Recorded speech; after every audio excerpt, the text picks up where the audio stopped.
దేవుని యొక్క వాక్యాన్ని మనం కొంతసేపు ధ్యానం చేద్దాం. పిల్లలు ఈరోజు చదవబడినటువంటి ఈ లేఖనాల్లో ఉన్నటువంటి మాటలు చెవులు పెట్టి ప్రభుని స్తుతించి ఆరాధన చేద్దాం. సమూయేలు గారు రాస్తూ ఆయన ఈ 9వ అధ్యాయంలో వచ్చేసరికి మనం నేర్చుకోవాల్సిన విషయాలు ఏంటంటే, ఈ అధ్యాయంలో దావీదు గారికి ఒక స్నేహితుడు ఉంటాడు. ఆ స్నేహితుడి పేరు ఏంటంటే యోనాతాను అనండి. యోనాతాను దావీదు చాలా బెస్ట్ ఫ్రెండ్స్ అన్నమాట. వాళ్ళ స్నేహం చాలా గట్టిది. ఎంత గట్టిది అంటే స్త్రీ పురుషుల కంటే కూడా చాలా అద్భుతమైనటువంటి శక్తి అని చెప్పి, ప్రేమ అని చెప్పి వాళ్ళ కోసం రాయబడినటువంటిది. యోనాతానుని దావీదుకి ఉన్నటువంటి ఆ ప్రేమ లేకపోతే ఆ స్నేహం ఎవరూ విడదీయలేనటువంటిది అని బైబిల్ స్పష్టంగా చెప్తుంది. అయితే ఇప్పుడు మనం ఆలోచించాల్సిన విషయం ఏంటంటే, యోనాతాను కొన్ని సందర్భాలలో సౌలు చేతిలో నుండి దావీదును తప్పించాడు, కొన్ని ప్రమాదాల నుండి తప్పించాడు, కొన్ని ఆపదల నుండి తప్పించాడు. వీళ్ళిద్దరు స్టోరీ ఇంతకుముందు మనం నేర్చుకున్నాం. అయితే ఇప్పుడు నేను చెప్పేది ఏంటంటే, యోనాతాను దావీదుకున్న ఆ ప్రేమ లేకపోతే వాళ్ళకున్నటువంటి మనసు, ఆ గుణగణాలు చాలా గొప్పవి అన్నమాట. ఇప్పుడు నేను చదివినటువంటి భాగంలోనికి వెళ్ళాలని ఆలోచన చేస్తున్నాను. చూద్దాం. 11వ వచనం చదువుకుందాం. నా ఏలున వాడవగు రాజు తన దాసునికి ఇచ్చిన ఆజ్ఞలు చొప్పున నీ దాసుడైన నేను చేసేదనని సేవారాజుతో చెప్పాను. కాగా మెఫీబోషెతు రాజకుమారులలో ఒకడైనట్టుగా రాజు బల్ల యొద్దనే భోజనము చేయుచుండెను అని రాస్తుంది. దాని విషయం ఏంటంటే, ఈరోజు నేను మెఫీబోషెతు గురించి చెప్పాలనుకుంటున్నాను. ఎవరి గురించి? మెఫీబోషెతు గురించి చెప్తాను, శ్రద్ధగా వినండి. ఈ మెఫీబోషెతు ఎవరంటే యోనాతాను కొడుకు. యోనాతాను ఎవరంటే సౌలు రాజు యొక్క కొడుకు. సౌలు రాజు యొక్క కొడుకు యోనాతాను కొడుకు మెఫీబోషెతు. మెఫీబోషెతు సౌలుకి ఏమవుతాడంటే మనవడు అవుతాడు. మనవడు అవుతాడు. ఎందుకంటే యోనాతాను కొడుకు కాబట్టి. ఇప్పుడు మెఫీబోషెతు కుంటివాడు. ఎందుకు కుంటివాడయ్యాడంటే, యుద్ధం జరుగుతున్నప్పుడు దారి మెఫీబోషెతును సంకనేసుకుని పరిగెడతా ఉంటుంటే, ఆ పరిగెత్తేటప్పుడు సంకలోంచి జారి కింద పడి కాళ్ళు రెండు ఇరిగిపోతాయి. అందుకని అతడు ఏమయ్యాడంటే కుంటివాడు అయిపోయాడు. నీకు ఇతని గురించి కొంచెంగా చరిత్ర. కుంటివాడు అయిపోతే అతన్ని చక్కగా దాది గురించింది, పెద్ద చేసింది. ఇప్పుడు యుద్ధాలు జరిగినప్పుడు యుద్ధాలన్నిటిలోనూ కూడా దావీదు జయించాడు. సౌలు దావీదును చంపాలనుకుంటే పారిపోయాడు, తప్పించుకున్నాడు. దేవుడు కాపాడాడు. దావీదు చేతికి రాజ్యం వచ్చింది. రాజ్యం వచ్చిన తర్వాత ఆయన సింహాసనం ఎక్కినప్పుడు ఆయన ఒక మాట అడుగుతాడు. ఏమని అడుగుతాడంటే, సౌలు కుటుంబంలో శేషించిన వారు ఎవరైనా ఉన్నారా? యోనాతానుని బట్టి నేను అతను ఉపకారం చేస్తాను అని దావీదు అడుగుతాడు. అడిగితే అప్పుడు షేబా అనేటువంటి పనోడు ఉంటాడు. ఆ పనోడిని దావీదు అడిగినప్పుడు షేబా అంటాడు, ఇదిగో సౌలు కుటుంబంలో ఒకే ఒకడు ఉన్నాడు శేషించిన వాడు, అతని పేరు మెఫీబోషెతు. అతడు యోనాతాను యొక్క కొడుకు. ఇప్పుడు అతడు ఏమయ్యాడు అని అంటే కుంటివాడుగా ఉన్నాడు అని చెప్తారు. వెంటనే దావీదుకి సంతోషం వేసి చంకలు గుద్దుకుని నేను యోనాతానుని బట్టి అతను ఉపకారం చేస్తానని చెప్పి అతడు ఎక్కడున్నాడో తీసుకుని రమ్మని చెప్తాడు. షేబా వెళ్ళి ఏం చేస్తాడంటే యోనాతానుని తీసుకుని వస్తాడు. తీసుకొచ్చి దావీదుకి అప్పగిస్తాడు. ఇప్పుడు దావీదు గారు ఏం చేస్తాడంటే దావీదు భోజనం చేసేటువంటి భోజనపు బల్ల మీద ఆయనకి స్థానమును కల్పిస్తాడు. ఎవరికి అందరూ చెప్పండి. మీరు ఎంతవరకు ఏకాగ్రతగా వింటున్నారో తెలుసుకోవాలంటే మధ్యలో ప్రశ్నించారు. యోనాతాను కొడుకు మెఫీబోషెతు అనండి. మెఫీబోషెతు అతను కుంటివాడు. అయితే ఇప్పుడు ఆయన తీసుకొచ్చి రాజు బల్ల మీద పెట్టారు. రాజు తన బల్ల మీద కూర్చొని పెట్టాడు. నేను మిమ్మల్ని అడుగుతున్నాను, శత్రువులకు ఎవరైనా భోజనం పెడతారా? శత్రువుకి ఎవరైనా భోజనం పెడతారా? 23వ కీర్తనలో దావీదు అంటాడు, నా శత్రువుల ఎదుటి నీవు నాకు భోజనం సిద్ధపరచదు అన్నాడు. ఇప్పుడు దావీదు శత్రు కుటుంబంలో శేషించిన వాడిని తీసుకొచ్చి ఏం చేస్తున్నాడు అనమాట? భోజనం పెడుతున్నాడు. అసలు శత్రువు పేరెత్తితే చాలా రోషం వస్తుంది, చాలా కోపం వస్తుంది. వాడు ఇంకా బ్రతికున్నాడా, వాడు చేస్తే బాగుండదు అని ఆలోచన కలుగుంటుంది. శత్రు పేరు చెప్తే కనుక వాడి మాట వినడానికి కానీ వాడిని చూడడానికి కానీ అస్సలు మనసు ఒప్పదు. కానీ దావీదు చేస్తున్నది ఏంటంటే శత్రువుకు భోజనం పెట్టాలని తీసుకొచ్చి వాళ్ళ మీద కూర్చోపెట్టుకున్నాడు. ఎవరిని బట్టి అది చేస్తాడంటే యోనాతానుని బట్టి. అనండి, యోనాతానుని బట్టి. యోనాతాను దావీదుకి బెస్ట్ ఫ్రెండ్ అన్నమాట. తండ్రి సౌలు చంపాలనుకున్నప్పుడు దావీదు గారిని కాపాడాడు. నా తండ్రి విషయం పెట్టాడు, భోజనంలో చేయకపోవాలి, నా తండ్రి నిన్ను చంపాలని చూస్తున్నాడు, పారిపో. ఇలాగ చిన్న చిన్న హింసిస్తే అతడు ఆలకించి పారిపోయాడు. చక్కగా తన ప్రాణాన్ని కాపాడుకున్నాడు. ఆఖరికి శత్రువు దొరికినా కానీ అతను చొక్కావు అంచులు కట్ చేయగలిగాడు తప్ప అతను చంపలేదు. దావీదుకున్న మంచి గుణం ఏంటంటే ఆయనకు దైవ లక్షణాలు ఉన్నాయి. ఏమున్నాయి? దైవ లక్షణాలు ఉన్నాయి. దైవ లక్షణాలు ఉన్న వాళ్ళు శత్రువుకు కూడా హాని చేయరు. అది మీరు గుర్తుపెట్టుకోండి. శత్రువు కూడా హాని చేయరండి. శత్రువు నుండి తప్పించుకోవడానికి ప్రయత్నం చేస్తారు. ఒకవేళ దొరికితే బాగా దొరికాడని వాడి మీద కక్ష తీర్చుకోరు. దావీదు అలా చేయలేదు. ఎందుకంటే అతడు దేవుని మనిషి కనుక, దేవుని బిడ్డ కనుక, దేవునితో ఉన్నవాడు కనుక, వాక్యం తెలిసినవాడు కనుక, దైవ భీతి కలిగినవాడు కాబట్టి తప్పించుకునే ప్రయత్నం చేశాడు తప్ప హాని చేసే ప్రయత్నం మాత్రం చేయలేదు. హల్లెలూయా. మీకు తెలుసా, విషపురుగులకు కూడా హాని చేసే గుణాలు ఉండవు. ఎందుకంటే ఒక నరుడు కంటిలో పడకుండా ఉండాలని చూసుకుంటాయి. నరుడి శబ్దం వినబడగానే పారిపోవడానికి ట్రై చేస్తాయి. కావాలని నరుడిని గెలుపుకుని వాటి మీద పడుతూ ఉంటాయి. అందుకనే వాటి కక్షకి గురవుతూ ఉంటారు. ఆలోచించాల్సిన విషయం ఏంటంటే ఇంత భక్త శత్రువు కొడుకుని తీసుకొచ్చుకుని ఎక్కడ పెట్టుకున్నాడంటే బల్ల మీద పెట్టుకున్నాడు. బల్ల మీద భోజనం చేయడానికి ఇష్టపడ్డాడు. హల్లెలూయా, హల్లెలూయా, హల్లెలూయా, హల్లెలూయా. ఆ మాట దగ్గరికి వస్తాం. మీకు ఇది అర్థం కావడం కోసమే ఈ స్టోరీ అంతా చెప్పాల్సి వచ్చింది.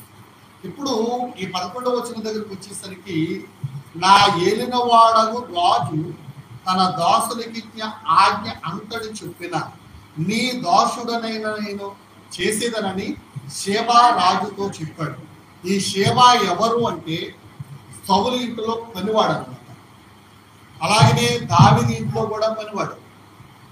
ఇప్పుడు ఈ షేబా విషయంలోకి వెళితే షేబాను పిలిచి అంటాడు, సౌలు ఇంట్లో శేషించినటువంటి తీసుకున్నాడు అన్నాడు. నువ్వు చెప్పినట్టు చేస్తానని చెప్తున్నాడు ఇక్కడ అని చెబుతూ అంటాడు. కాగా మెఫీబోషెతు రాజకుమారులలో ఒకడైనట్టుగా రాజు బల్ల యొక్కనే భోజనము చేయుచుండెను అని చెప్పాడు. ఈ షేబాది వెళ్ళి మెఫీబోషెతును వెతికి తీసుకొచ్చి రాజుకి అప్పగిస్తే రాజకుమారులలో ఒకడుగా అయిపోయాడు. రాజు బల్ల యొక్కన ఏం చేస్తున్నాడట? భోజనము చేస్తున్నాడట. నేను 3 విషయాలు చెప్తాను ఈరోజు మెఫీబోషెతు గురించి. ఒకటి, రాజు బల్ల దగ్గర భోజనం చేస్తున్నాడు. ఏం చేస్తున్నాడు? రాజు కుమారులలో ఒకడుగా ఉన్నాడు. రెండోది, రాజు బల్ల యొక్క భోజనం చేస్తున్నాడు. మూడవది 13వ వచనం, మెఫీబోషెతు యెరూషలేములో కాపురముండి సదాకాలము రాజు బల్ల యొక్క భోజనము చేయుచుండెను. యెరూషలేములో కాపురం ఉన్నాడు. ఈ 3 విషయాలు కూడా నేను మీకు తెలియచేయాలని అనుకుంటున్నాను. ఒకటి ఏంటంటే రాజు కుమారులలో ఒకడయ్యాడు. అంటే రాజు దగ్గర కుమారత్వాన్ని సంపాదించుకున్నాడు. రాజు బల్ల మీద భోజనం చేయగలిగే కెపాసిటీ ఎవరికి ఉంటుంది చెప్పండి? రాజు బల్ల దగ్గర నిత్యము భోజనం చేయగలిగే శక్తి ఎవరికి ఉంటుంది చెప్పండి? ఒక్క కొడుకు మాత్రమే ఉంటుంది. అంతే కదండి, ఒక్క కొడుకు మాత్రమే ఉంటుంది. ఇప్పుడు రాజు కొడుకులలో కుమారులలో లేకపోతే వాళ్ళ వంశములో ఒకడగా చేర్చబడిన వ్యక్తి ఎవరంటే మెఫీబోషెతు. దేవాది దేవుడు మనకు రాజుగా ఉన్నాడు. మనం చదివినటువంటి భాగంలో ఆయన ప్రభులకు ప్రభు, రాజులకు రాజు అని నేర్చుకున్నాం. ఆయన కూడా మనకి ఏం చేశాడంటే కుమారత్వాన్ని మనకి ఇచ్చాడు అన్నమాట. ఏమిచ్చాడు? కుమారత్వాన్ని కలుగు చేశాడు. అంటే కుమారులైతే వారసులు అవుతారు, కుమారులు అవ్వకపోతే వారసులు కాలేదు. మీరు అర్థం చేసుకోవాల్సిన విషయం. కుమారునికే వారసత్వం దక్కుద్ది, కుమారులు కాకపోతే వారసత్వము దక్కదు అని నేను ప్రభు నామం బట్టి మీకు తెలియజేస్తున్నాను. బైబిల్లో 2 భాగాలు కనబడతాయి. ఒకటి కుమారత్వము, 2 దాసత్వం. ఒకటేంటి? కుమారత్వం, 2 దాసత్వం. కుమారుడు తండ్రి బల్ల మీద ఉంటాడు, తండ్రి బల్ల ఇంట్లో ఉంటాడు, తండ్రి గదిలో ఉంటాడు. తండ్రి ఇల్లంతటి మీద అధికారం కుమారుడికి ఉంటుంది. దాసునికి ఇల్లంతటి మీద అధికారం ఉండదా? ఉండదు. దాసుడు ఎక్కడ ఉంటాడు? ఇంట్లో ఉంటాడా? గేటు దగ్గర ఉండాలి, ఇంటికి బయట ఉండాలి. దాసునికి కుమారునికి అదే తేడా. దాసుడు ఇంటి బయట ఉండి యజమానుడు చెప్పినట్లుగా చేస్తాడు. కుమారుడు అలా కాదు. తండ్రి ప్రక్కనే ఉంటాడు, తండ్రి ఇంట్లోనే ఉంటాడు, తండ్రితో సమాన భావం కలిగి ఉంటాడు, అధికారం కలిగి ఉంటాడు, తండ్రి వలే అధికారాన్ని కలిగి ఉంటాడు. ఇప్పుడు దాసులుగా ఉండాల్సిన మనల్ని దేవుడు ఏం చేశాడంటే కుమారులుగా, వారసులుగా చేశాడు. హల్లెలూయా, హల్లెలూయా, హల్లెలూయా. ఒకడు దాసుడిగా ఉండాలి. ఇప్పుడు ఎక్కడ పడి ఉండాలో తెలుసా? దావీదు కాళ్ళ గడపడి ఉండాలి శత్రువు. కానీ వాడిని తీసుకొచ్చి ఏం చేశాడు అంటే భోజనపు బల్ల దగ్గర వారసుడిగా చేశాడు. ఈ మెఫీబోషెతు సాక్షాత్తు చెప్తున్న మాట ఏంటంటే రాజకుమారులలో ఒకడైనట్టుగా రాజు బల్ల యొద్దనే భోజనము చేయుచుండెను. రాజకుమారులలో ఒకడైనట్టుగా అంటే రాజకుమారులలో ఒక కుమారుడిగా వారసత్వాన్ని ఎవరిచ్చారో తెలిసే తనకి దావీదు ఇచ్చాడా? ఎవరికంటే మెఫీబోషెతుకి. అర్హత లేని వాడికి తీసుకొచ్చి అర్హతనిచ్చినట్లుగా మనం చూస్తున్నాం. ఈ రోజు మన ఎవ్వరికి లేదో దేవుని కుమారులను అనిపించుకునడానికి. కానీ క్రీస్తు ప్రభు వారు వచ్చి ఆయన చిందించిన రక్తము ద్వారా మన పాపాలన్నీ కడిగి ఆయన మనల్ని దేవునికి వారసులుగా, యాజకులుగా ఆయన మనం చేశాడు. హల్లెలూయా, హల్లెలూయా, హల్లెలూయా. గలతీయులకు రాసినటువంటి పత్రిక 4వ అధ్యాయం 6-7 వచనాలు చదువుకోండి. గలతీ పత్రిక 4వ అధ్యాయము 6-7 వచనాలు.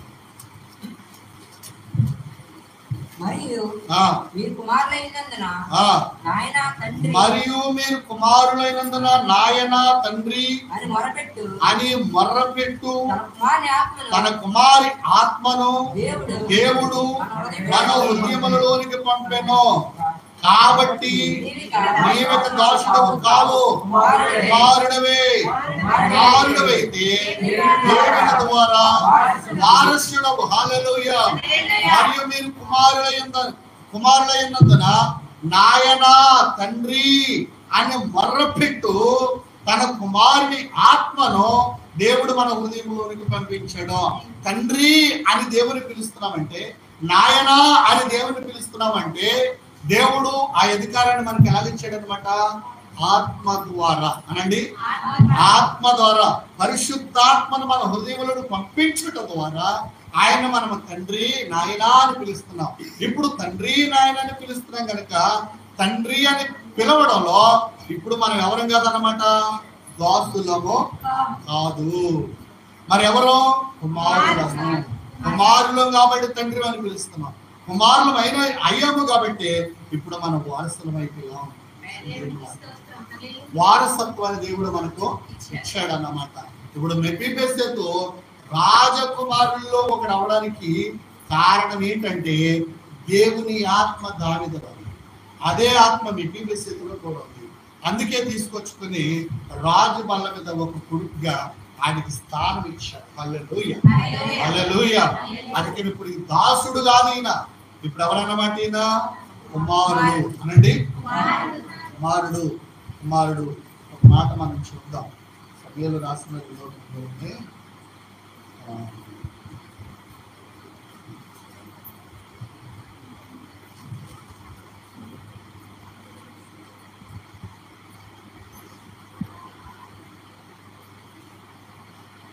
6వ వచనం చదవండి. 9:6.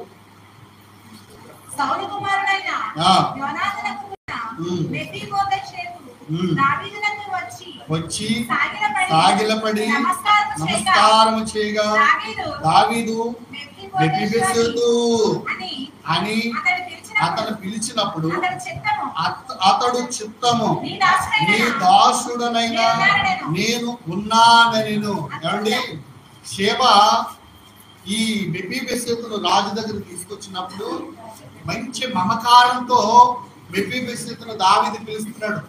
ఏమని పిలుస్తున్నాడు అంటే మెఫీబోషెతు అని పిలిస్తే వెంటనే మెఫీబోషెతు దావీదు స్వరాన్ని విని చిత్తగించుము. అసలు చిత్తగించమనే మాట ఎవరు వాడతారు తెలుసా? దాసులు మాత్రమే వాడతారు. ఎవరు వాడతారు? పనోళ్ళు మాత్రమే వాడతారు. ఒక యజమానుడు పిలుపునిచ్చినప్పుడు ఆ పిలుపుని వినగానే దాసుడు పనోడు మాత్రమే చిత్తగించమంటాడు. ఇప్పుడు ఈయన పనోడా? ఒక రాజుగారి యొక్క మనవడు. ఎవరండి? రాజుగారి యొక్క మనవడు, సౌలు రాజుగారి యొక్క మనవడు.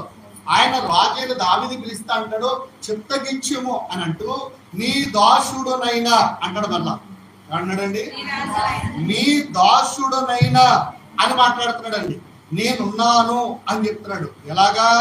సాగిలిపడి నమస్కారం చేసి. ఎవరికి సాగిలిపడి? దావీదునకు సాగిలిపడి నమస్కారం చేసి నీ దాసుడైన నేనున్నానయ్యా అంటాడు. కానీ ఆయన దాసుడిగా చూడలేదు దావీదు. ఎలా చూశాడు? కుమారుడిగా చూశాడు. మీకేనా అర్థమవుతుందా? ఏమైనా అర్థమవుతుందా? మీకు అర్థం కావాలి. ఎక్కడెక్కడో ఆలోచన వాక్యం మీద మనసు. ఒక శత్రువు యొక్క కొడుకు అంటే మనవడు ఆయన తీసుకొచ్చి దావీదు దగ్గర తీసుకొచ్చినప్పుడు మెఫీబోషెతు అని మమకారంతో రాజు పిలిస్తే సాగిలిపడి నమస్కారం చేసి చిత్తగించుము నేనే మెఫీబోషెతు నేనున్నాను అన్నాడండి. అంటే చచ్చిపోయిన వారిలో నేను లేను, బ్రతుకున్న వారి దృష్టిలో నేను ఉన్నాను. ఒకవేళ బ్రతుకున్నా నేను ఎందుకు బ్రతుకుండాలి? 2 కాళ్ళు లేని వాడిని, నేను ఏమీ చేయలేను అంటే మమకారంతో దగ్గరికి చేర్చుకుని వాళ్ళ దగ్గర తీసుకెళ్ళి నువ్వు చిరకాలం నా దగ్గర భోజనం చేయలేవు. హల్లెలూయా, హల్లెలూయా. ఆ అధికారము దావీదు మెఫీబోషెతుకు ఇచ్చాడు. ఎందుకు ఇచ్చాడు అనంటే యోనాతానుకి దావీదుకున్న ఆ గొప్ప సంబంధం, ఆ గొప్ప ప్రేమ, ఆ సహవాసం, ఆ ఫ్రెండ్షిప్ అంత గొప్పదన్నమాట. అందుకని ఇప్పుడు మెఫీబోషెతు ఏమని అంటున్నాడంటే రాజుగారి దగ్గర నీ దాసుని అంటాడు. దాసుడుగా స్వీకరించడానికి దావీదు ఒప్పుకోలేదు. ఎలా స్వీకరించాడంటే ఒక రాజు బిడ్డగానే ఆయన్ని స్వీకరించి తీసుకెళ్లి భోజనం మన దగ్గర భోజనం పెట్టించాడు. ఇప్పుడు ఆ కుమారత్వం ఎలా దొరికింది ఆయనకంటే పరిశుద్ధాత్మ ద్వారా. హల్లెలూయా. ఎలా దొరికిందండి? ఈరోజు మనకు కూడా దేవుని ఆత్మ ద్వారా దేవుని దగ్గర మనకి ఎలా ఏం దొరికిందంటే కుమారత్వం దొరికింది. కుమారులు అని అనిపించుకుంటున్నాడు. అందుకే రోమీయులకు రాసిన పత్రిక 8వ అధ్యాయం 14వ వచనంలో రోమాపత్రిక 8:14 చదువుదాం. దేవుని ఆత్మ చేత ఎందరూ నడిపింపబడదురో వారందరూ దేవునికి కుమారులు అనబడదురు. జాగ్రత్తగా వినండి. ఎవరైతే దేవుని ఆత్మ చేత నడిపించబడతారో వారందరూ దేవుని కుమారులు. అంటే దేవుని ఆత్మ లేని వాళ్ళు దేవుని కుమారులు కాదనే కదా దాని అర్థం. ఇప్పుడు మనం ఎవరి ఆత్మను పొందుకోవాలి? మనం దేవుని ఆత్మను పొందుకోవాలి. అందుకనే ఆ ఆత్మ లేని వాడు నా వాడు కాడు అని ప్రభు చెప్పారు. మనమందరం కూడా దురాత్మల చేత అపవిత్రాత్మల చేత నడిపించబడుతూ ఉన్నాం. ఈ దురాత్మల అపవిత్రాత్మల మనలో పనిచేస్తున్న కారణం చేత దేవుని కుమారులు కాలేకపోతున్నాం. దేవుని కుమారులు అవ్వాలంటే పరిశుద్ధాత్మడు మనలోనికి రావాలి. పరిశుద్ధాత్మడు రావాలంటే ఆషామాషి కాదు. పరిశుద్ధాత్మడు మనలోనికి రావాలంటే శారీరక క్రియలు చచ్చిపోవాలి, శారీరక క్రియలు చంపాలి, శారీరక సంబంధమైన ఉద్దేశాలన్నిటిని కూడా చంపుతేనే గాని పరిశుద్ధాత్మ దేవుడు మనలోనికి రాలేడు. అందుకనే ఏంటబ్బా శారీరక క్రియలు అంటే గలతీయులకు రాసిన పత్రిక 5వ అధ్యాయం 19 నుంచి 20 వచనాలు చదివితే అక్కడ వ్రాయబడతాయి. వాటిని చంపితేనే గాని పరిశుద్ధాత్మ మనలోనికి రాలేడు. వాటిని చంపుదాం. ఏక శారీరక కార్యాలు చూద్దాం. అవేవనగా చారత్వము, అపవిత్రత, కాముకత్వము, విగ్రహారాధన, అభిచారము, ద్వేషములు, కలహములు, మత్సరములు, క్రోధములు, కక్షలు, భేదములు, విమతములు, అసూయలు, మత్తతులు, అల్లరితో కూడిన ఆటపాటలు. ఇవన్నీ ఉంటే కనుక పరిశుద్ధాత్ముడు మనలోనికి రాడు అని ప్రభు గారికి మీకు తెలియజేస్తున్నాను. అవి చంపబడితే పరిశుద్ధాత్ముడు వస్తాడు, చంపబడకపోతే దురాత్మ మనలో గూడు కట్టుకుని ఉంటుందండి. ఇప్పుడు ఏం చంపబడాలన్నమాట? శారీరక కార్యాలు, శారీరక క్రియలు చంపబడాలని ప్రభు వాక్యం మనకు తేటగా తెలియజేస్తుందండి. నేను వాటిని ఒక్కొక్కటిగా క్లియర్ గా చదివి వినిపిస్తాను, జాగ్రత్తగా వినండి. ఏంటి అవి అని అంటే, శారీరక కార్యాలు ఏంటి అని ప్రభు వాక్యం చెప్తుందంటే, ఈ గలతీ పత్రికలో 5వ అధ్యాయము 21వ వచనం నేను చదువుతున్నాను చూడండి. 19 శారీరక కార్యములు స్పష్టమైనవి. అవేవనగా చారత్వం, అపవిత్రత, కాముకత్వం, విగ్రహారాధన, అభిచారం, ద్వేషము, కలహము, మత్సరములు, క్రోధములు, కక్షలు, భేదములు, విమతములు, అసూయలు, మత్తతులు, అల్లరితో కూడిన ఆటపాట. ఇవి ఎవరిలో ఉన్నా వారిలో దేవుని ఆత్మ రాదు. ఎవరిలో ఉన్నా వారిలో దేవుని రాదు అనమాట. దేవుని ఆత్మ రాదు. ఇవన్నీ చంపబడాలి. చంపబడితే దేవుని ఆత్మ.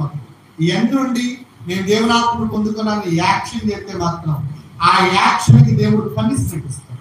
అది గుర్తుపెట్టుకోండి. పనిష్మెంట్ ఇస్తాడు, ఖచ్చితంగా వాళ్ళు ఆ శిక్ష అనుభవించాల్సి వస్తుంది. దేవుడు యాక్షన్ చేయమని చెప్పలేదు, దేవుడు ఉన్నది ఉన్నట్లుగానే చేయమన్నాడు. అందుకని మనం అన్ని చంపేయాలి. ఏంటి అని అంటే, జాగ్రత్త ఉండకూడదు. అంటే పైకి మంచోళ్ళ కనబడి కలలగంటూ పాపం చేస్తారు, అవి ఉండకూడదు. తర్వాత అపవిత్రత, ఏ అపవిత్రత అయినా సరే మనకు అంటకూడగా జాగ్రత్తగా చూసుకోవాలి. కాముకత్వము, చాలా మంది ఏం చేస్తుంటారంటే కామాన్ని రేపుకుంటూ ఉంటారు.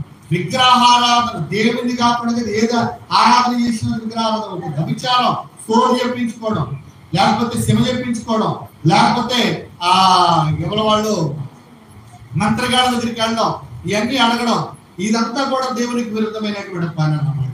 నెక్స్ట్ ఏమంటాడంటే అభిచారము. ఏంటండి? అభిచారం, సోరు చెప్పించుకోవడం. ద్వేషం, ఏ వ్యక్తినైనా సరే మనం ద్వేషించాము అంటే మనలో పరిశుద్ధాత్ముడు లేడని అర్థం. ఒక వ్యక్తిని ద్వేషించే గుణం దేవుని దగ్గర లేదు, అది గుర్తుపెట్టుకోండి. మనం ద్వేషిస్తున్నామంటే అది సాతాను సంబంధించిన గుణగణ. అందుకని ఎవరిని ద్వేషించకూడదు, అందరినీ ప్రేమగా చూడాలి. అప్పుడే మనం పరిశుద్ధాత్ముడు ఉన్నాడని గమనించుకోవాల్సిన విషయం.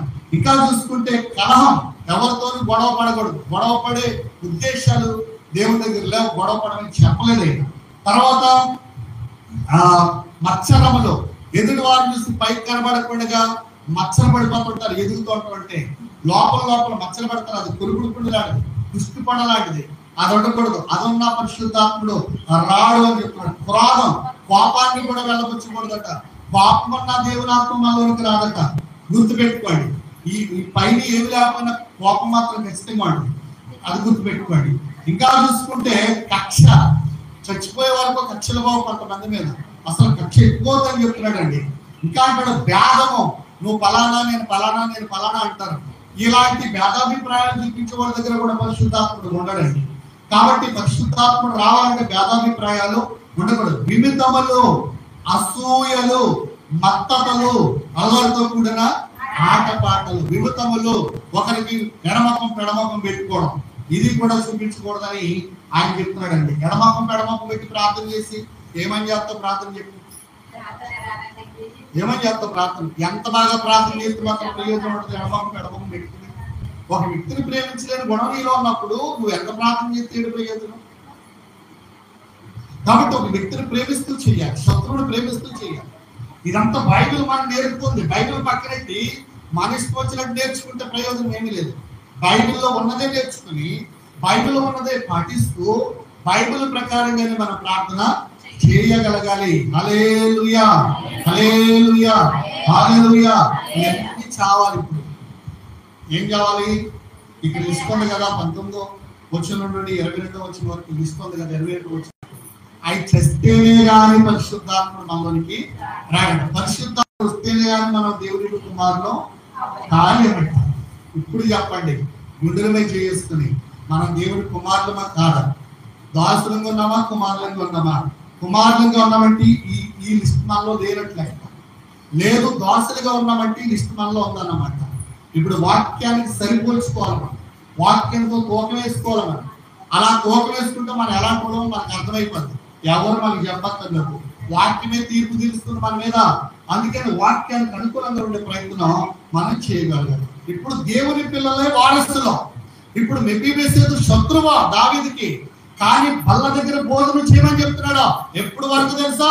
చచ్చిపోయే వరకు కూడా నా బల్ల ఎదురు నేను భోజనం చేయాలనుకుంటున్నాను. అంటే ఎంత మంచి క్వాలిటీ దావీదులో ఉందో చూడండి, ఎంత మంచి మనసు దావీదులో ఉందో చూడండి, ఎంత గొప్పగా శత్రువుని దావీదు ప్రేమిస్తున్నాడో చూడండి. ఈరోజు మనం శత్రువుని ప్రేమించగలగాలి దేవుని, అప్పుడే మనకు వారసత్వం వస్తుంది.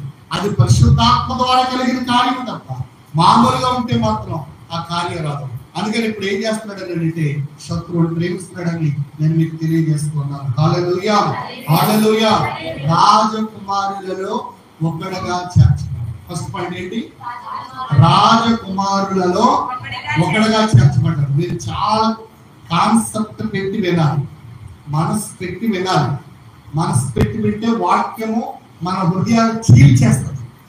ఎప్పుడైతే చీల్చిందో అప్పుడు పరిశుద్ధాత్మ జలములో మన హృదయంలోంచి పొంగి పొరుగుతాయి.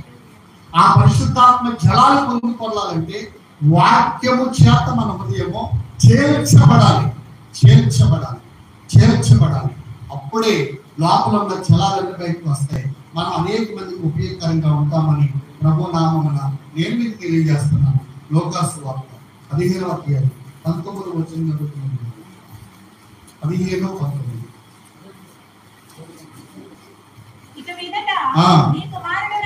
ఇక మీదట నీ కుమారుడునని అనిపించుకున్నటకు యోగ్యుడని కాదు. ఆ మాట అంటున్నాయి. ఇప్పుడు ఒక తండ్రికి 2 కొడుకులు అన్నారు. అందులో చిన్నోడు తండ్రి దగ్గరికి వచ్చి నా ఆస్తి మరి పనిచేసుకుని పట్టిపోయి వాడు వేశ్యలతో సంఘర్షణ చేసి డబ్బంతా వ్యర్థపరిచి ఆఖరికి తినడానికి తిండి లేక అడుక్కుని భిక్షమెత్తుకునే స్థాయికి వచ్చాడు. వచ్చి ఒక పందుల మేపే వాడి దగ్గరికి చేరి వాడి దాంట్లో నీ పందుల్ని కాస్త గెంజు అంటాడు. ఇప్పుడు వాడు ఆ ఉద్యోగం ఇస్తే అందులో చేస్తే తినడానికి సరైన ఫుడ్ పెట్టలేదు ఆ పందుల యొక్క యజమాని. ఇప్పుడు వీడు ఏమనుకుంటాడంటే ఆ పందులు పొట్టు తినాలనుకుంటాడు. ఎలాంటి గచ్చింతరం వచ్చిందంటే వాడికి ఒకప్పుడు రాజు బిడ్డ, తండ్రి దగ్గర సకల అష్టైశ్వర్యాలు ఉన్నాయి, భోజనానికి కొదువులేదు, పనోళ్ళు వాళ్ళ ఇంటి దగ్గర భోజనం చేస్తున్నారు, వస్త్రాలకు కొదువులేదు, వాళ్ళ ఇంట్లో పనోళ్ళకి మంచి వస్త్రాలు పెడుతున్నాడు ఆయన. తర్వాత బోడు భూమి ఆస్తి అంతస్తు అన్ని కలిగి ఉన్నవాడు. ఇప్పుడు ఈయన ఆస్తి పని చేసుకుని తండ్రి దగ్గరికి వెళ్ళిపోయి బికారి వాడయ్యి తిండి లేని వాడయ్యి ఇప్పుడు వాడు గత్యంతరం లేని పరిస్థితికి వచ్చాడండి. ఆఖరికి ఆ స్థితి వచ్చిన తర్వాత తండ్రి గొప్పతనం ఏంటో అతను గుర్తిరిగి ఏం చేస్తాడంటే అప్పుడు జ్ఞాపకం వచ్చింది. అనుకుంటున్నాడంటే నా తండ్రి ఏంట అనేక మందికి భోజనం సమృద్ధిగా దొరుకుతుంది, నేను నా తండ్రి దగ్గరికి వెళ్తాను, తండ్రి నీ కుమారుని అని అనిపించుకోవడానికి నాకు అర్హత లేదు, నీ కూలివాడిలో ఒక కూలివాడిగా నీ పనివాడిలో ఒక పనివాడిగా నన్ను చేర్చుకొని అడుగుతాను.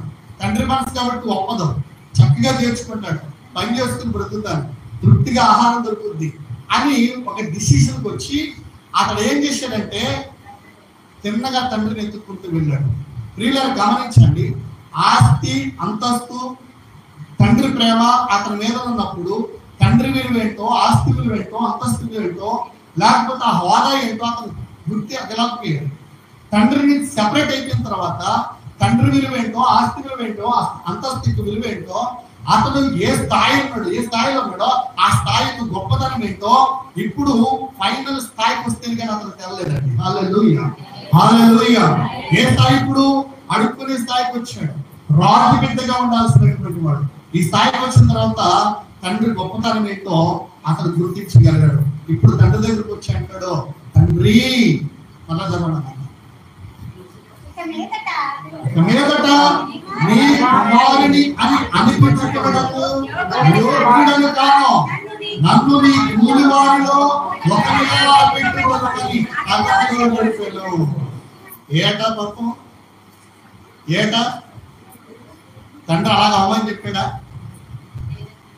రండి, నీ కుమారుని అని అనిపించుకున్నటప్పుడు నాకు యోగ్యత లేదు అన్నాడంటే దాని అర్థం ఏంటి? ఆల్రెడీ అతనికి అర్థమైపోయింది, నా కుమారత్వాన్ని నేను కోల్పోయాను, నా తండ్రి దగ్గర నాకున్న అధికారాన్ని నేను కోల్పోయాను.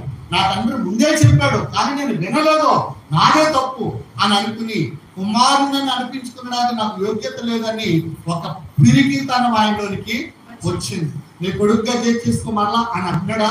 లేదు. కూలివానిలో ఒక కూలివాడు, ఒక పనివాడిగా నన్ను పెట్టుకో, నాకు కడుపు నుండి ఆహారం పెడితే చాలు అని తండ్రిని గుర్తున్నాడు. అంటే దాసునికి కుమారునికి ఎంత తేడా ఉందో చూడండి. ఇప్పుడు కూలోడుగా ఉన్నవాడు కుమారత్వాన్ని సంపాదించుకున్నాడు, కుమారుడిగా ఉన్నటువంటి వాడు పనివాడిగా స్థానాన్ని సంపాదించుకున్నాడు. దావీదు కాళ్ళ దగ్గర పడి ఉండాల్సిన మెప్పిపై చేతులు తీసుకొచ్చి ఎక్కడెట్టాడు? భోజన బాల మీద రాజకుమారులలో ఒకరిగా. కానీ కుమారుడిగా ఉండాల్సిన వాడు కుమారత్వం పోగొట్టుకుని కూలివాళ్ళలో కూలివాడుగా ఉండడానికి ప్రయత్నం చేస్తున్నాడు. ఆలోచించి దేవుడు మనందరికి ఒక అదృష్టాన్ని కల్పించాడు. ఏంటి అదృష్టం అంటే ఆయన మన కొరకు ప్రాణం పెట్టి రక్తాన్ని చెందించి మన పాపాలన్నీ కడిగి నా వలే మీరు ఉండండి, నేను రాజులకు రాజును ప్రభువులకు ప్రభువును, ఇదిగో మీ కొరకు స్థలం సిద్ధపరచడానికి వెళ్తాను, నాతో కూడా మీరు ఉంటారు, నేను ఎక్కడ ఉంటే అక్కడ మీరు తింటారు, నేను ఎక్కడుంటే అక్కడ మీరు ఉంటారని ఒక గొప్ప ఆధిక్యతను మనకు కలుగు చేస్తే మనం ఇంకా కూలోళ్ళకి లాగా పనులకి లాగా ఉండాలని చూస్తున్నాం. ఆయన గొప్పతనాన్ని గుర్తించలేకపోతున్నాడు. హల్లెలూయా, హల్లెలూయా, హల్లెలూయా.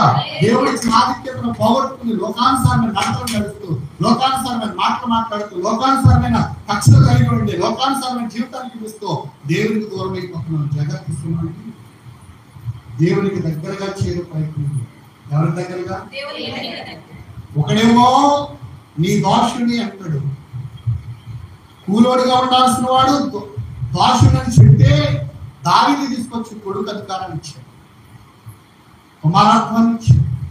కుమారుడిగా ఉండాల్సిన వాడేమో నీ కూలోడులో ఒక కూలోడుగా పెట్టుకో అంటాడు. ఎందుకంత దిగజారిపోవడం? అంతగా దిగజారిపోమని తండ్రి చెప్పాడా?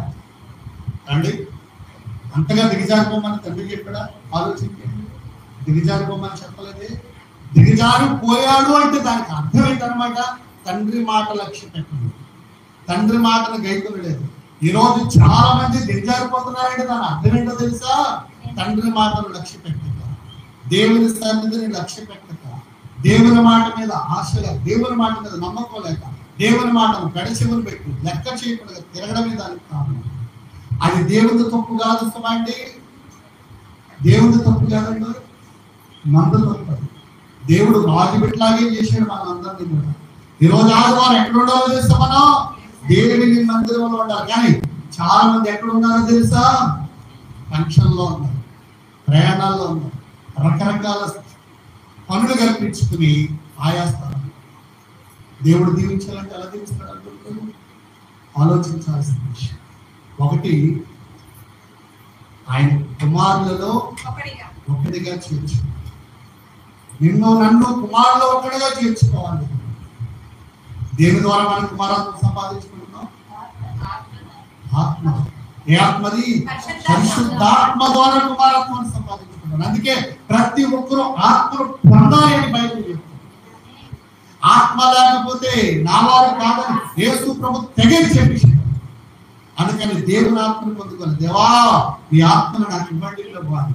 అందుకే ఆది అపోస్తలులు ప్రార్థన చేసి ఆత్మ పొందుకున్నారు, ఆది సంఘం ప్రార్థన చేసి ఆత్మ పొందుకున్నారు, ఆది ప్రవక్తలు ప్రార్థన చేసి ఆత్మను పొందుకున్నారు. ఈరోజు నేటి సంఘాల్లో కూడా దేవుని ఆత్మ పొందుకున్నారు. ప్రతి బిడ్డ దేవుని ఆత్మ చేత నడిపించుకుంటారు. దేవుని ఆత్మ చేత నడిపించబడితే మనము దేవునికి కుమార్తెలు అవుతామని ప్రభు పేరిట నేను మీకు తెలియజేసుకుంటానండి. నీ కూలివారిలో ఒక కూలివారిగా ఉంది. నీ కుమారుని అని అనిపించకుండా నాకు ఏదో తెలుసా? అర్హత లేదు, యోగ్యత లేదు. అర్హత లేదు, యోగ్యత లేదు. ఆ క్షమాపణ ఒక్కటే అయిపోయింది. మరలా కుమారత్వం తెచ్చుకోండి. తండ్రి ఏం విషయం తెలుసా? రాగానే సౌరంగి వచ్చి, కొత్త బట్టలు తొడిగించి, రాజవస్త్రాలు తెచ్చి, చెప్పులు తొడిగించి, చేతి ఉంగరాలు పెట్టి, మెడలో గొలిసేసి, పెద్ద ఫంక్షన్ చేసి, తగ్గిపోయిన నా కొడుకు తిరిగి మరలా చేర్చాడు. చనిపోయిన నా కొడుకు మరలా తిరిగి బ్రతికాడు. ఆ ప్రపంచానికి ఒక క్షమాపణ చాలు. ఆయన దగ్గరకు వచ్చి క్షమించడం ఆయన అడుగుతుంది. మరలా కుమారత్వం క్షమిస్తున్నాడు. ఈరోజు కుమారత్వాన్ని శత్రువుని కుమారులలో ఒకనిగా తీసుకున్నాడు. ఎవరో దారుడు. నువ్వు శత్రువుగా మిగిలిపోతావా, కుమారులలో ఒకనిగా ఉంటావా? అది నీ ఇష్టం, నీ ఇష్టం. నిన్నెవరు చేతులు పెట్టి బ్రతుకులాడరో, కానీ దేవుని వాక్యం మాత్రం హెచ్చరిక చేస్తుంది. నువ్వు ఎలా ఉంటావు? కూలివారిలో కూలివాడే ఉండాలనుకుంటున్నావు, లేదా రాజు బిడ్డగా ఉండాలనుకుంటున్నావా? ఎలా ఉండాలన్న నీ ఆలోచన బట్టి ఉంటుంది. నువ్వు తీసుకున్న తీర్మానాన్ని బట్టి ఉంటుంది. దేవుని పిల్లల ఆలోచించాల్సిన విషయం. రెండవ పాయింట్ ఏంటంటే, రెండవదిగా అతడు యెరూషలేములో కాపురం ఉన్నాడు. ఎక్కడున్నాడు? యెరూషలేములో కాపురం ఉన్నాడు. యెరూషలేము అనేటువంటిది మహారాజు పట్టణం. ఎవరి పట్టణం ఇది? అందరానండి, అందరూ ఇక్కడ ఉన్నారు కదా, ఇక్కడ ఉన్నారు కదా, చాలా చక్కగా వింటున్నారు సైలెంట్ గా. కానీ వింటున్నారో లేదో మీకు తెలియదు. యెరూషలేము ఎవరి పట్టణం ఇది? మహారాజు పట్టణం. ఎవరు మహారాజు? మన దేవుడే మహారాజు. ఆయన పుట్టిన స్థలం, ఆయన పెరిగిన స్థలం, ఆయన చనిపోయిన స్థలం మహారాజు పట్టణం యెరూషలేము. హల్లెలూయా, హల్లెలూయా. అలాంటి మహాపట్టణంలో మొట్టమొదట పెద్ద దేవాలయం కట్టబడింది. దేవాలయం ఉన్నటువంటి, దేవుడు ఉన్నటువంటి స్థలము యెరూషలేము. అలాంటి యెరూషలేములో ఈ మెఫీబోషెతు కాపురం ఉన్నాడట. దావీదు పురమదే, ఆ పురములో మెఫీబోషెతు కాపురం ఉన్నాడట. అబ్బా, ఎంత గొప్ప భాగ్యం అండి. దావీదు గారు కూడా 23వ కీర్తనలో లాస్ట్ సెకండ్లో అంటాడు, చిరకాలము యెహోవా మందిరములో నేను నివాసముండు కోరుచున్నాను అంటాడు. అంటే యెరూషలేము దేవాలయమునకు చూచిన, దేవుని పట్టణమునకు చూచిన, పరలోకమునకు చూచిన నూతన యెరూషలేము అన్నాడు. పరలోకాన్ని అన్నాడండి, పరలోకాన్ని నూతన యెరూషలేము అన్నాడండి. అలాంటి యెరూషలేములో కాపురం అన్నాడట. ప్రభు కూడా అంటాడు, మీరు నాతో పాటు నూతన యెరూషలేములో నివాసుకుంటారా అన్నాడు. అందుకే ఒక ఆయన పాట రాస్తా అంటాడు, పరమ యెరూషలేమా పరిశుద్ధ భూషణాలతో వధువునై అలంకరించి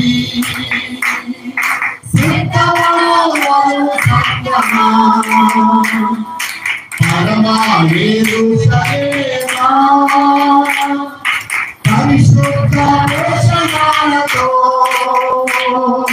వధువునై అలంకరించి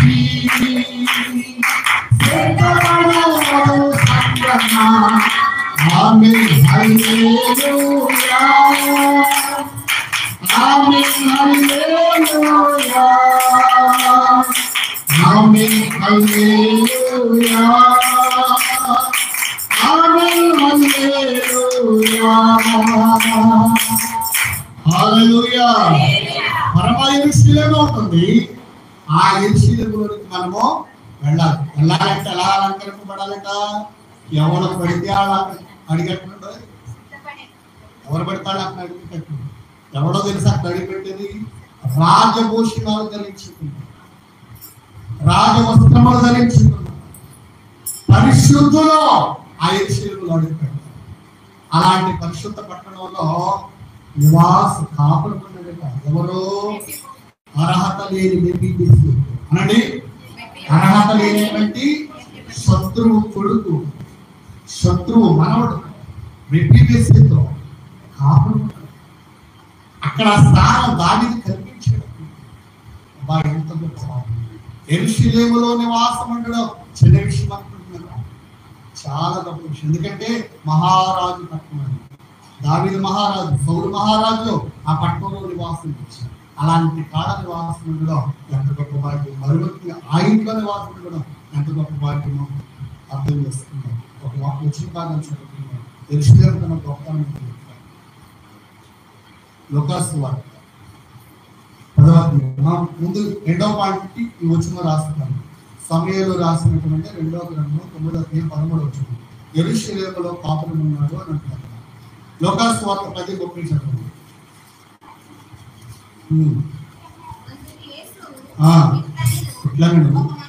ఒక మనుష్యుడు యెరూషలేము నుండి యెరికో పట్టణమునకు దిగి వెళ్ళొచ్చు దొంగల చేతిలో చిక్కెను.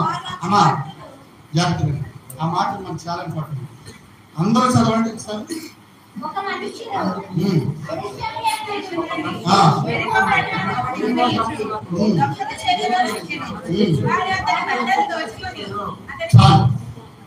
ఒక మనుష్యుడు యెరూషలేములో నుండి యెరికో పట్టణానికి దిగి వెళ్తున్నాడు.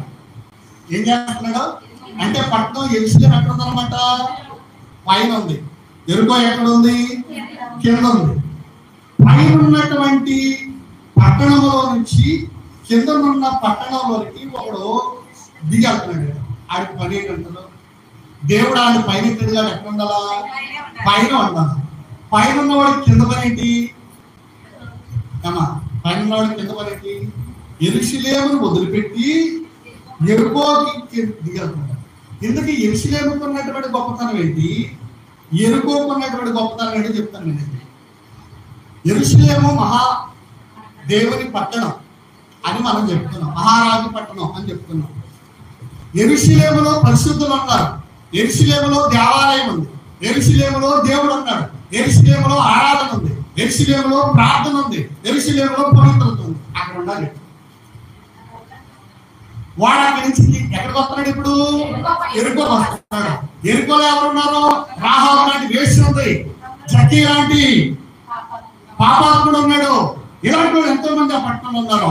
ఆ పట్టణంలో ఉన్న వాళ్ళందరూ కూడా ఎక్కువ మంది పాపం చేసి ఆ పట్టణం అంతా పాపంతో నిండిపోయింది. యెరూషలేము పట్టణం ప్రార్థనతోనూ పవిత్రతతోనూ నిండిపోతే యెరికో పట్టణం ఏమో పాపముతోనూ పాపాత్ములతోనూ నిండిపోయింది. ఇప్పుడు యెరూషలేములో ఉండాల్సిన వాడు ఈ పాపంతో నిండిపోయిన పట్టణంలో వాడి పని చెప్పండి. పైగా ఆ యెరికో మార్గంలో ఎవరున్నారో తెలుసా అంటే దొంగలు ఉన్నారు. దొంగలు ఉన్నా కానీ వీడికి పని ఏంటి చెప్పండి? హల్లెలూయా, హల్లెలూయా. ఇప్పుడు యెరూషలేమును విడిచిపెట్టి యెరికోకు వచ్చేటట్టు కిందకి రాగిన దొంగలు పడిస్తున్నాడు. చెత్త కొట్టి బట్టలని లాగి పడిస్తాడు, గాయాలు తీసి పడిస్తాడు. ఇక్కడ మనం నేర్చుకోవాల్సిన విషయం ఏంటంటే ఆదివారం దేవుని మందిరానికి వెళ్ళాలి, ఇంకో చోటికి వెళ్ళడానికి మనకు అవకాశం లేదు, వెళ్ళకూడదు. దేవుని మందిరంలో కనబడాలి. అది ఎంత గొప్పదైనా సరే దేవుని కంటే గొప్ప కాదది. గమనించాల్సిన విషయం. అంటే ఇప్పుడు ఒక స్టెప్ ఏం చేస్తారు? దేవుని మందిరంలోంచి బయటకు పోయి ఎక్కడికి వెళ్తున్నాం అనమాట? యెరికోకు వెళ్తున్నామట. దేవుని సన్నిధిని విడిచిపెట్టి యెరికోకు మనము వెళ్ళకూడదండి. దేవుడు మన పై స్థాయిలో పెట్టాడు, పై స్థాయిలోనే ఉండాలి. ఆయన ఉన్న స్థానంలో పెట్టాడు, అక్కడే ఉండాలి. పరిశుద్ధమైన స్థానం అది అక్కడే ఉండాలి, ప్రార్థనా స్థానం అది అక్కడే ఉండాలి, దేవాలయం దేవుడి స్థానం అది అక్కడే ఉండాలి. మనకి ఎక్కువ పని ఉందండి. పాపాత్ములతో పని ఏంటంటే మనకి, దుష్టులతో పని ఏంటంటే మనకి, ఆ విచారంతో పని ఏంటంటే మనకి, ఆ దొంగలతో పని ఏంటండి. చూద్దామని వెళ్ళాడు, దారిలో వెళ్ళాడు, వెంటనే పట్టుకుని చెత్త పెట్టి బట్టలోడికి ఇస్తాడు. ఎందుకు వచ్చే నాకు బాధపడ్డాను తర్వాత ఆ స్టోరీ ఎంత మనకు తెలుస్తుంది.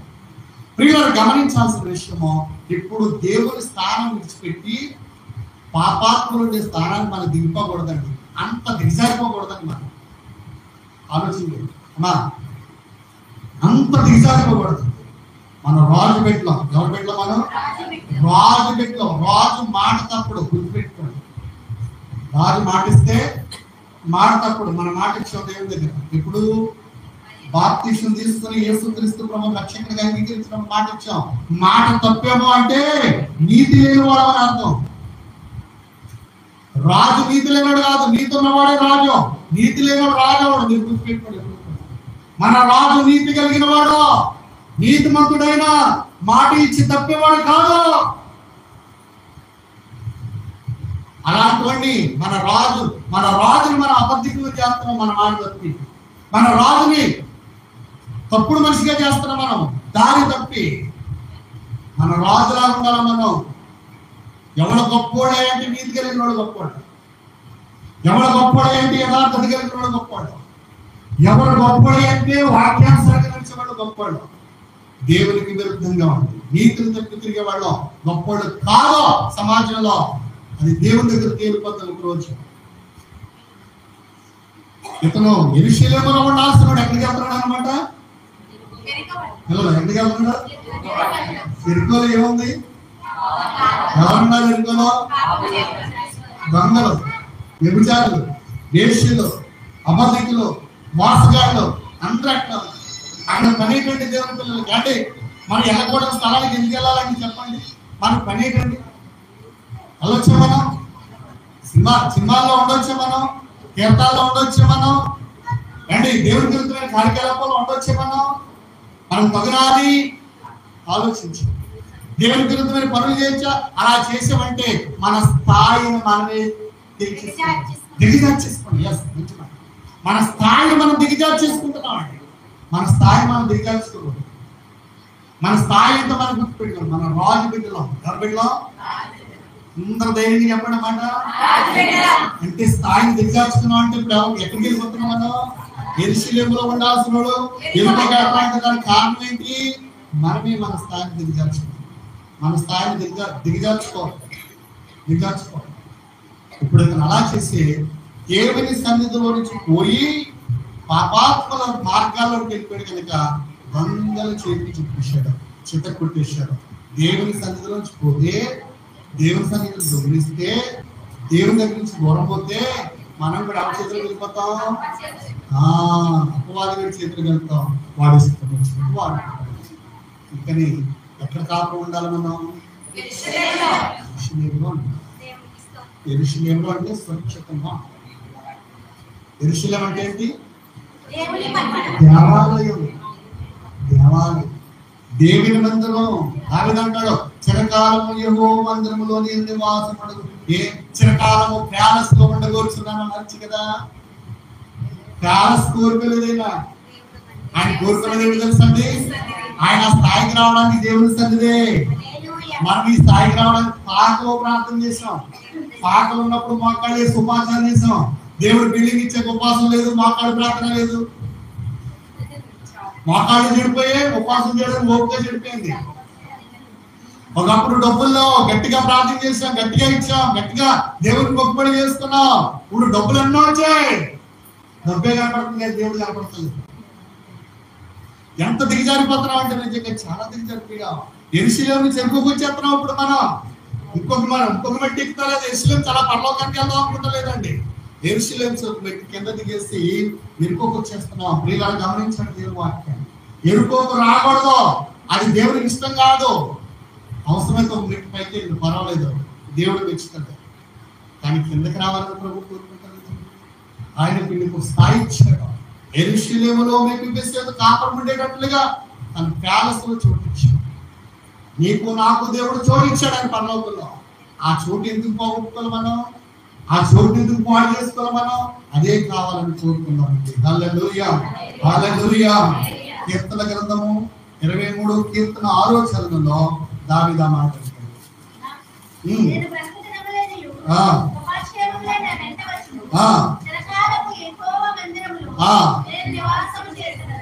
అండి.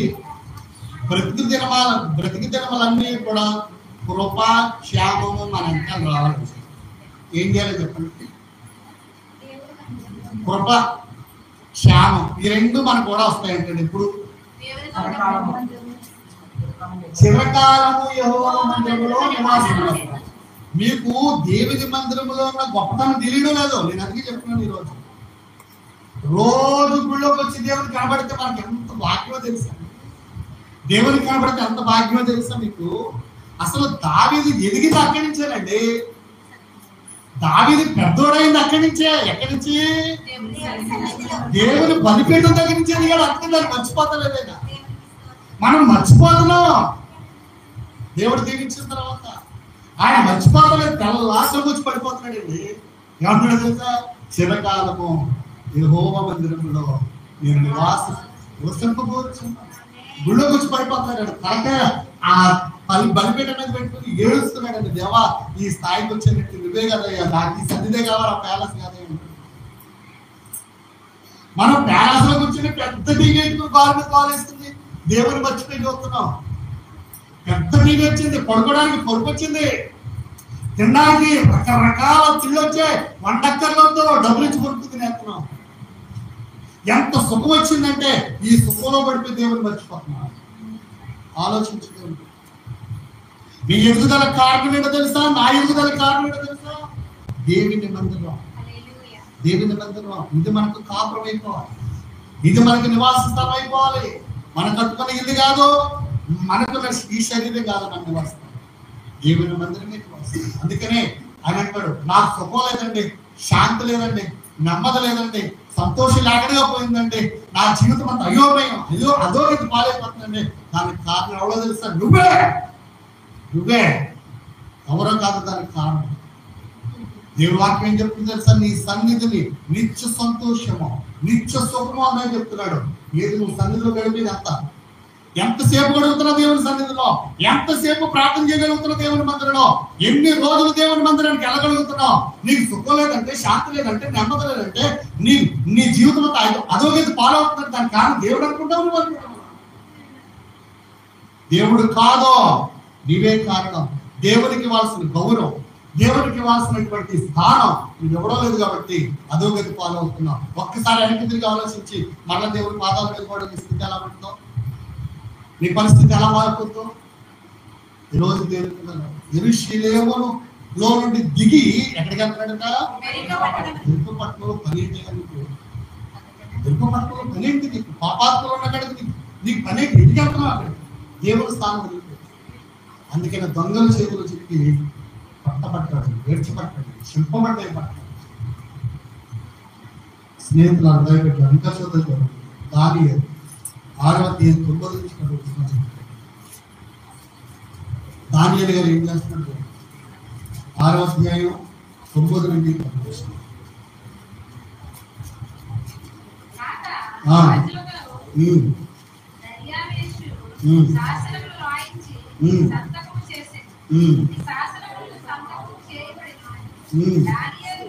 ఏ అనుమానంగా చదువుతున్నాడే? చదువు కనబడతలేదా?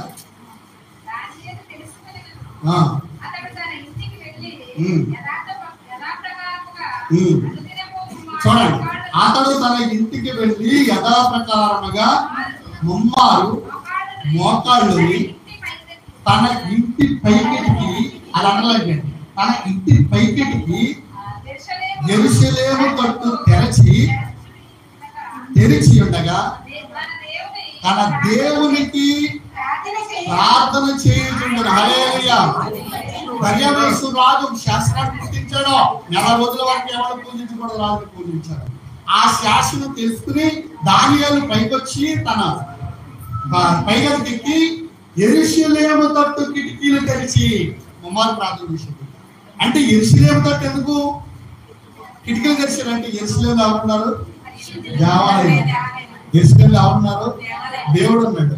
అందుకని యెరూషలేము తట్టు కిటికీలు తెరిచి ప్రార్థన చేశాడు.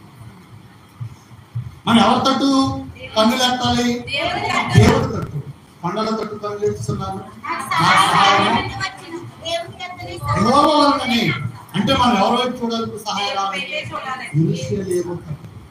యెరూషలేములో ప్రభువు, యెరూషలేము దేవుని మహాపట్నం, చక్రవర్తి పట్టణం, ప్రభు అన్న పట్టణం. ఆ పట్టణం వైపు కిటికీలు తెరిచి శాసనాన్ని లెక్క చేయకుండా ప్రార్థన చేస్తాం. ఇక గుడికి వెళ్ళాం అనుకో, నేను వదిలేస్తాను అన్నాడు అనుకుని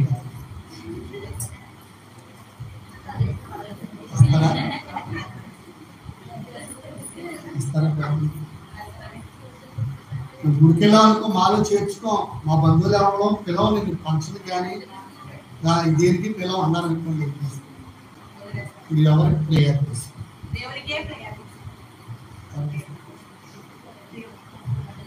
మధ్యకాలంలో అయ్యి బాబోయ్ ఆవిడ పిక్కుంటే నాకపోతే ఆవిడ కూర్చుంటే వెళ్ళకపోతే ఆ కథ కార్యక్రమం లేకపోతే లేసేస్తారు బాబు మా పెట్టింది నన్ను మా అమ్మ అందరూ లేసారు. నాకు అర్థం కాదు. మనం ఎవరే లేకూడదు, దేవుడే లేక అడగంటే చాలు.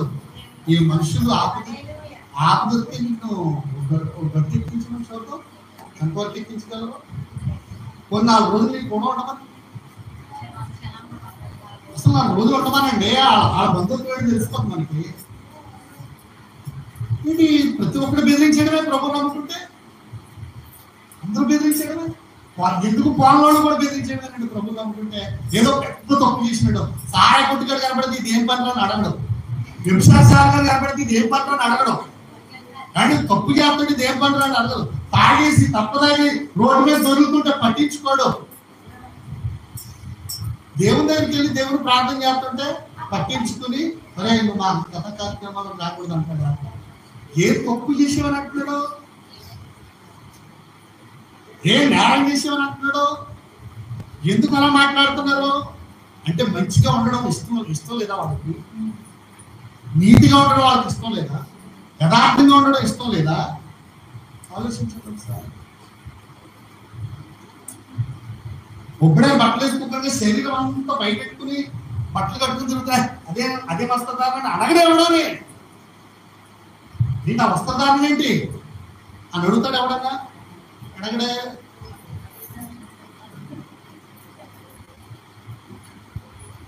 దేవుని ఆరాధిస్తే ఎందుకంటే అలా పరిగణిస్తారు. వీళ్ళ ఆలోచించాం. ఒక మంచి మార్గంలోకి వెళ్ళినప్పుడు ఎవడో చేసిన పర్లేదు, ఎందుకంటే మనం మంచి మార్గంలో ఉన్నాం. మనం ఎవరు వదలకూడదు, దేవుడు వదలకూడదండి. ఆయన వదలకూడదు. చచ్చోడు కూడా చెప్తామండి. ఈరోజు ఏంటి చాలా అనేది ఈ రోజైనా ఎవడో మనం బ్రతికించలేదు. మనం బ్రతికించేది ఎవరు? ప్రభు వారు బ్రతికిస్తారండి. ఒకప్పుడు ప్రభు పట్టబడ్డాం. ఇప్పటికీ వెనకడిగేలేదు, వేయలేని పరిస్థితి మాది. హల్లెలూయా.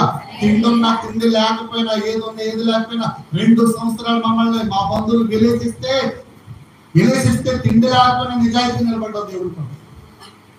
ఈవేళ మమ్మల్ని విలేసిన వాళ్ళందరూ దేవుని దగ్గర ఉన్నారు. వాళ్ళందరూ ప్రభు నమ్ముతున్నారండి. అలాగండి జస్ట్ మనుషులు వాళ్ళు. మనం దేవుని పిల్లలు రాజు పెట్టినాము. మనకి ఎప్పుడు కూడా ఒక హోదా ఉంది, ఒక అంతస్తు ఉంది, ఒక నీతి అనేది ఉంది మనకి. దాన్ని తప్పిపోకూడదు. ఎవరి కోసమో మన నీతిని మనం తప్పిపోవడం ఏంటి? ఆ నీతిని మనం తప్పిపోవడం. ఇప్పుడు ఒక నాగరికత కుటుంబంలో పుట్టమ్మా. ఈ నాగరికత కుటుంబంలో పుట్టినప్పుడు ఎవడో బికారి వాడు మన వెనకాల పడి, అబ్బా నువ్వు చాలా అందంగా ఉన్నావు, నువ్వు బాగా చదువుకున్నావు, నువ్వు వంటేస్తున్నావు, నువ్వు లేకపోతే నేను చచ్చిపోతాను, నేను 4 కోసేసుకుంటాను, చేయి కోసేసుకుంటాను, పేగు కోసేసుకుంటాను అన్నాడు అనుకోండి. ఆ బికారి వాడి కోసం నువ్వు చావడం ఏంటి? ఆ బికారి వాడికి నువ్వు చోటే వాడుతుంటానేంటి? చస్తే చావాలన్నారు అంతే. ఎందుకన్నాడు బికారి రోడ్డు బేవ ఆడండియాడు. ఆడి కోసం మనం మనసు ఇవ్వడం ఏంటి? ఆడి కోసం మనం తలంగాల్సిన పని ఏంటి? బికారి వాడికి ఆడు అంకాలు పడడానికి మాత్రం వచ్చాడు. హారండి రోడ్డు బేవ చస్తాడు. పని అదే. ఎంతమంది మోసం చేస్తున్నాడు. మన నీతిని మనం కాపాడుకోవద్దా? మన నిజాయితీని మనం కాపాడుకోవద్దా? మన పవిత్రతను మనం కాపాడుకోవద్దా? కాపాడబడాలంటే మనం ఎవరి చేతిలో ఉండాలి తెలిసింది? అధికారి వాళ్ళ చేతిలో కాదు ఉండాల్సింది, ప్రభు చేతిలో ఉండాలి మనం. హల్లెలూయా హల్లెలూయా. అప్పుడు మనం కాపాడబడతాం, అప్పుడు మనం బ్లెస్ చేయబడతాం, అప్పుడు మనం దీవించబడతాం.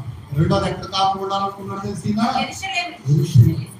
ఎక్కడ కాపురం ఉన్నాడు? మీకు చేతితో దావీదు యెరూషలేములో కాపురం. ఒక ప్యాలెస్ లో చోటు ఇచ్చాడు దావీదు. అద్భుతం, మహాద్భుతం. ఇప్పుడు దానియేలు కూడా యెరూషలేము తట్టు కిటికీలు తెలిసి ప్రార్థన. ఎవరికైనా నిలబడుతుందేమో ప్రార్థన చేస్తాం అనుకుంటున్నాం. మన ఇంటి పక్కన ఆలోచిస్తే ఏమంటారు, ఏ నేరం పెడతారు అంటారు. చాలా మంది అంటారు, బాబోయ్ పరిశుద్ధులాగా బైబిల్ ఎట్టుకోవాలన్నారు, ఎంత ఏడ్చేస్తున్నారు వీళ్ళు, ఇంత గ్యాసెస్ కూడా ఏడ్చేస్తారు వీళ్ళు. అసలు ఆ ఏడుపులో ఉన్న మాధుర్యం ఏంటో, ఆ ఏడుపులో ఉన్న గొప్పతనం ఏంటో, ఆ ఏడుపులో ఉన్న రిజల్ట్ ఏంటి ఏడకేం తెలుసు? ఏం ఏడ్చి ఏడుపు ఏమంటే సత్తా ఉందా? మన ఏడ్చి ఏడుపులో సత్తా ఉంది. ఏడ్చి ఏడుపులో అంటే కన్నీళ్లు విడిచి ప్రార్థన చేసిన ఎస్తేరు గారు తన జాతిని సంపాదించుకోవాలి. కన్నీళ్లు విడిచి ప్రార్థన చేసినటువంటి దానియేలు తన జీవితాన్ని కాపాడుకున్నాడండి. కన్నీళ్లు విడిచి ప్రార్థన చేసినటువంటి యోనా నిన్నే పట్టణాన్ని కాపాడుకున్నాడండి. ఈ రోజు మన కన్నీళ్ళకి అర్థం ఉంది. అర్థంలోని కన్నీళ్ళు కాదు మనే, ఒట్టొట్టి కన్నీళ్ళు కాదు మనే, దొల్లేడుపు కాదు మన, దాంట్లో ఒక శక్తి ఉంది. అందరిలాగా ఏడుస్తలేదు మనం. ఎవడో పోయాడో ఎడుతలేదు మనం. దేవుని పాదాల మీద పడి ఎడుతున్నాం మన బాగున్నాం. హల్లెలూయా, హల్లెలూయా, హల్లెలూయా. నిజమైన దేవుని బిడ్డవైతే దేవుని కొరకు నిలబడు. నువ్వు నిజమైన దేవుని బిడ్డవైతే వాక్యం కొరకు నిలబడు. నువ్వు నిజమైన దేవుని బిడ్డవైతే దేవుని సన్నిధిలో నివాసం ఉండవు.